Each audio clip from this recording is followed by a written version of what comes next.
Okay guys, no more delays, no more procrastinating. We are digging right into Season 2 of Super Robot Monkey Team Hyperforce Go in depth.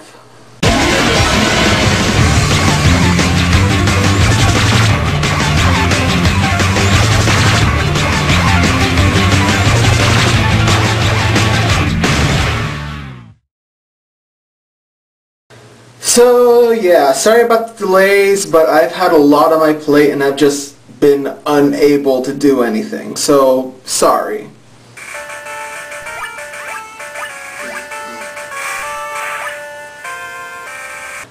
However, hopefully I should be able to release these episodes weekly.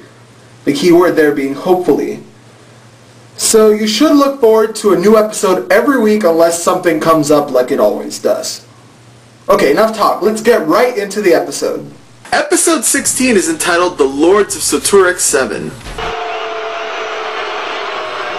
I'll explain myself later. We begin with Chiro battling a big purple ape. Rape ape. If he comes to your town, Rape ape. he will really put down. He isn't doing so well, but we find out it's a training program as Nova was trying to unlock Chiro's inner primate. You know, that green Super Saiyan monkey thing from the Season 1 finale? Antari picks up a distress beacon, so the team go after it in the robot. They find out the signal is coming from a planet called Soturix 7, a once green but now desert planet. But when they get close to the planet... The magnetic shields are weakening! Computers failing! Navigation's out too!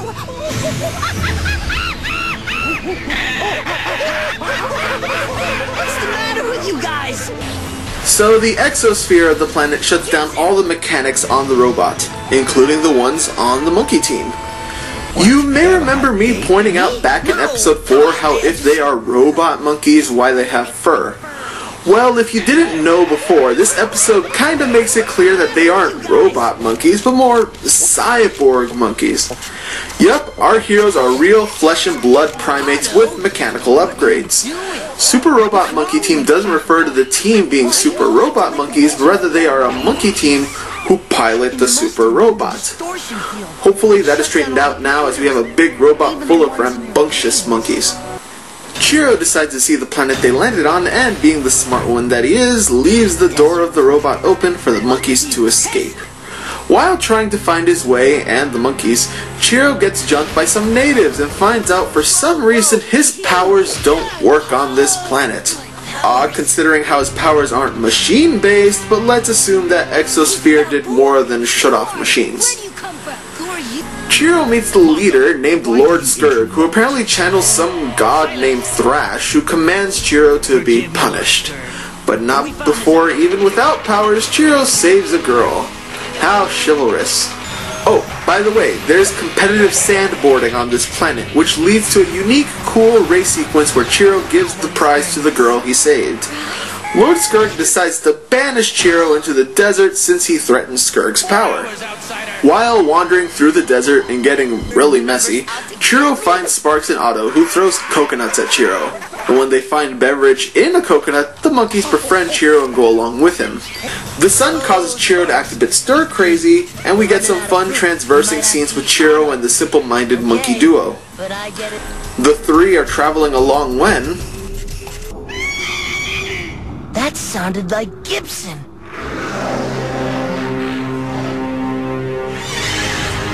Anyways, Chiro saves Gibson and Antari, which leaves one member missing. Chiro, dressed in the garb of the animal he killed, is in full Monkey Commander mode with one of my favorite visuals of the series.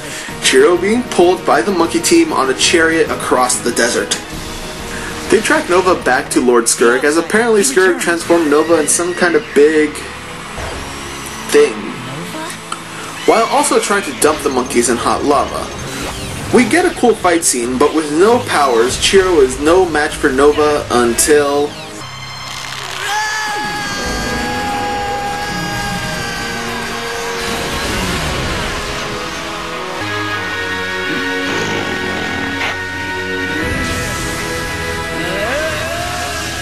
With his inner primate realized, he strips Nova of her extra parts, saves the team, and destroys the Thrash Monument.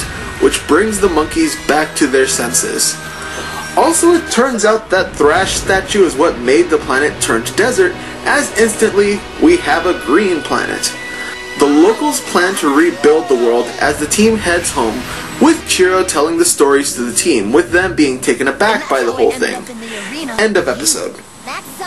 Now, there is a reason why I am starting Season 2 of In Depth with this episode and not the actual first episode of the season. I didn't get into the show until very late into its run. In fact, the first episode I ever caught was near the end of Season 3. So I caught reruns when I could, and I had assumed because of the nature of this episode, I thought it was a Season 1 episode. Chiro is whiny and immature, unlike how he ended up in the Season 1 finale, and Chiro is trying to activate his inner primate and is unable to, even though he did it twice in the Season 1 finale. However, the latter can be explained. See, all three instances of Chiro using the inner primate was in dire situations, and the monkeys are shocked by this in this episode, since both occasions before, they were not around to witness it.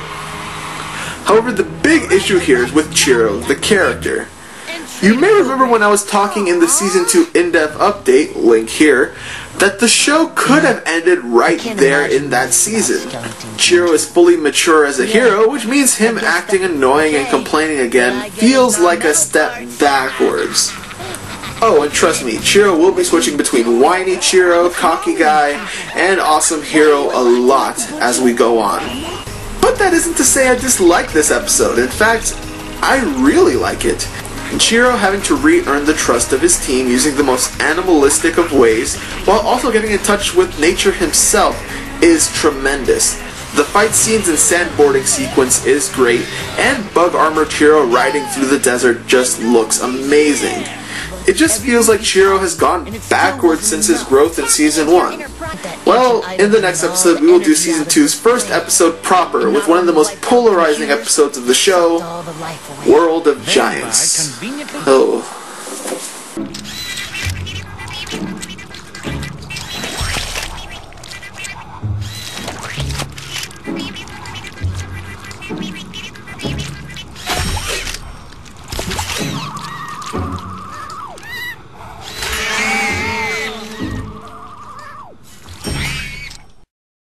With his inner primate realized, he strips Nova of her extra parts, shaves the team. Not shaves the team. First episode in a while. Gotta get used to this.